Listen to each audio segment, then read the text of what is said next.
A woman hides in her own home for more than 4 hours during a SWAT situation after an armed intruder breaks in. She claims she was robbing banks for the people, for the streets, but police say she got careless. And now the so-called Freedom Fighter Bandit is off the street. It's official. Atlanta is on the clock. Super Bowl 53 makes its way south in less than a year. Live from Atlanta, 11Alive at 5 starts now. I saw him and just eased the door shut and then went in the bathroom. I had my cell phone and the house phone. Our top story this afternoon, a DeKalb County woman forced to hide out in her own home for hours after an armed intruder forced his way in. Her husband and son actually came face to face with the suspect, just a teenager. They were able to escape, but that left the woman all alone. It was unbelievable. Amazingly tonight, she's okay. That teen now in custody. 11Alive's Joe Hinkie, he's been on the story all day in Decatur. And Joe, you have this amazing interview. You spoke with a woman who was inside that house all day.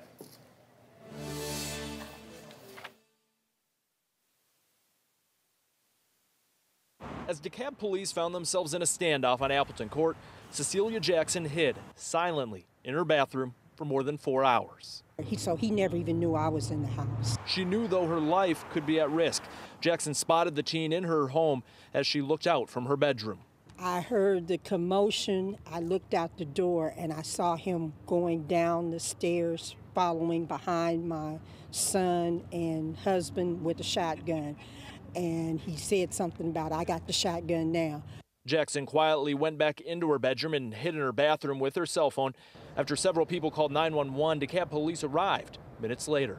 Suspect got nervous and started running around the house looking out windows, and so that gave the father and son an opportunity to run out of the home. From her hiding place, Jackson talked with her husband using her cell phone and heard the teen on the phone with his parents as more officers surrounded the house. I heard him tell his dad he was going to jail today. The boy's parents came to the home and from outside talked with police and stayed on the phone with their son for more than 45 minutes. He was scared and frustrated, and I just was telling him it's gonna be okay, that I was here, and I just told him whatever it is, we can make it, we can get past this day. 4 hours after the standoff began, he surrendered.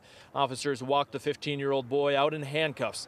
Jackson hopes this is the boy's last time heading to jail and is praying he will be able to turn his life around. People, we need to get a grip with our children. We need to sit down, talk to them, find out what's going on with them. This just can't continue.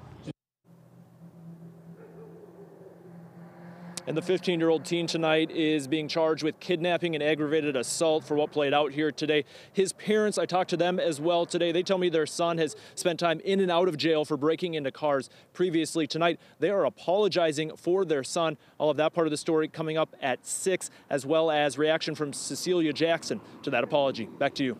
Unbelievable interview. Joe, thank you. New at 5 o'clock tonight, an arrest in one of the most shared stories of 2018. Kelvin Armstrong now in custody, accused of dragging a 12-year-old boy into an apartment in Brookhaven and raping him. More than 20,000 of you answered the plea for help last week by sharing Armstrong's photo on Facebook as police were searching for him. A second suspect, Kevin Walker, he was already in custody. He's now facing a number of charges, including sexual battery and reckless conduct by a person infected with HIV. The FBI dubbed her the Freedom Fighter Bandit, robbing banks across Metro Atlanta for the people and for the streets.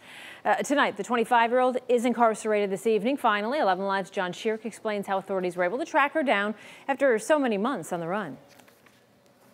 For 3 months, she robbed banks in small towns across Metro Atlanta, saying she was armed with a bomb and saying she was robbing the banks for the people and for the streets. And Saturday, the FBI says the so-called Freedom Fighter Bandit showed up again. 25-year-old Nilsa Marie Urena, this time in another small town, Crossville, Tennessee, near Nashville, robbing another bank. And this time, police were able to catch her. She has been a thorn in our side since October. And this is a big relief getting her off the streets. FBI Atlanta spokesman Kevin Rosen says since October 30th, Nilsa Urena robbed at least 9 banks and tried to rob one more all across Metro Atlanta, and then on Saturday near Nashville, Tennessee.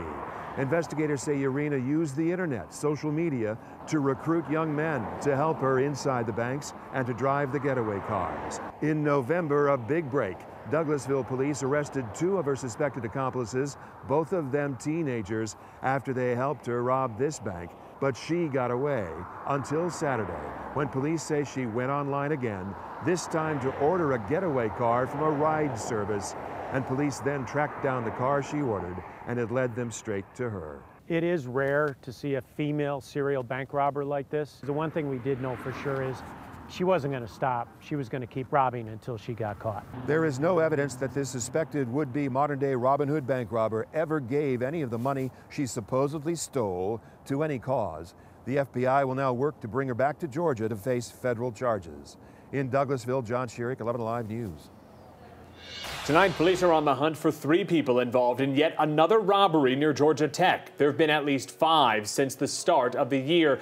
No one was hurt in this latest incident, but the victim, who is a Tech student, we're told he was held up at gunpoint, had his computer and his cell phone stolen.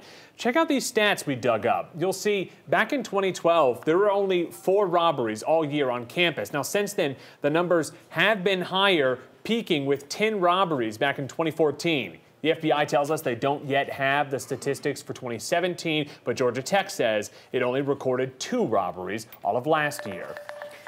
Tonight, a Cobb County mother is found guilty of murdering her 2-year-old son and using his identity to get credit cards. A jury convicted the 42-year-old Erica White on all 16 charges against her. That includes malice murder. Police say White poisoned her disabled son, Tyrell McFall, this was back in 2014, with a lethal dose of the painkiller codeine. I'm meteorologist Chris Holcomb from the 11Alive Storm Trackers. Beautiful day out there today. We had a lot of sunshine. Temperatures were warmer than yesterday, but still a little bit below the average. We topped off in the low 50s out there for today. The radar picture not showing anything at all. Plenty of sunshine out there and no rain in our area. This is a live look from Gwinnett County right now as we are looking toward the west. The sun will be setting after 6 o'clock tonight, and it should be a nice sunset as we don't really see any clouds around. Tomorrow, this sunset's going to look a little bit different, because we're going to see a few clouds that'll be pushing in ahead of a system that is eventually going to bring us some rain. Right now, we're in the low 50s, 52 degrees is our temperature, but I want you to see the warmer air down to the south. We're close to 60 in Thomaston and LaGrange. On the north side, much cooler with more of these 40s around, 44 in Dalton, 48 in Canton, and 49 degrees right now in Blairsville. Now, we will see a nice day tonight, or a nice night tonight, with temperatures that are going to be falling. We'll see some 30s in Canton by 10 o'clock tonight. We'll be in the low 40s here. I do think we'll hold in those low 40s as we head through the overnight hours as clouds increase, and then eventually some rain will move in. I'm going to have an update on that timing for you in just a little bit. Chris, thank you. We are following breaking news from Wall Street. The Dow Jones has ended the day nearly 1,200 points down. That is the largest single-day drop ever. Experts say the drop happened because of inflation fears and interest rate worries, but experts are telling people tonight not to panic. They say it's only a correction in response to the huge gains in the first 2 weeks of the year. There it is, a look at the Super Bowl 53 logo. As you can see right at the bottom of the screen, we are 362 days away from our big game at the Mercedes-Benz Stadium. That's February 3rd, 2019. Jeff Hullinger has been in Minneapolis all week. You're going to need to thaw out. I know that. You have been busy with the host committee as they've toured the city. They've watched the game, and now they have to take everything they learned and put it to work here. Yeah, you know, Melissa, there have been dozens and dozens of individuals from the Atlanta Host Committee that have been scouring Minneapolis. They have been getting tutorials about how to put on this big game. And all in all, Minneapolis did a terrific job. It was a wonderful football game, too, depending on your perspective, whether you like the Eagles or whether you like the Patriots. But today was something different. Today was a formal introduction.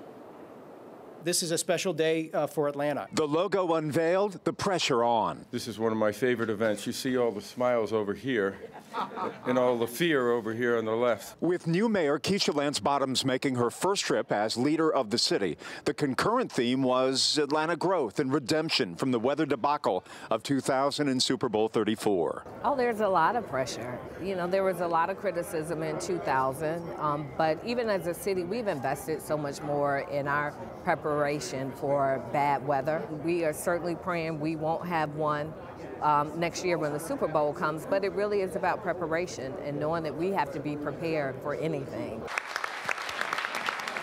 The city won the rights to host the 2019 game 2 years ago. The host committee leadership now ready to go. When we were working on the bid and put the bid in a couple years ago, the theme we used was transformation. And because our community has transformed since our last hosting. Just everything that you need to put on this event has not only, improved, but in some ways we have new venues. The new stadium serves as the centerpiece. Roof concerns less a focus as opposed to an army of local volunteers. The hundreds of thousands of guests and visitors that come into our city to experience this, their interaction will be with the volunteers. And so that's really the key piece to making sure that everybody feels a warm welcome.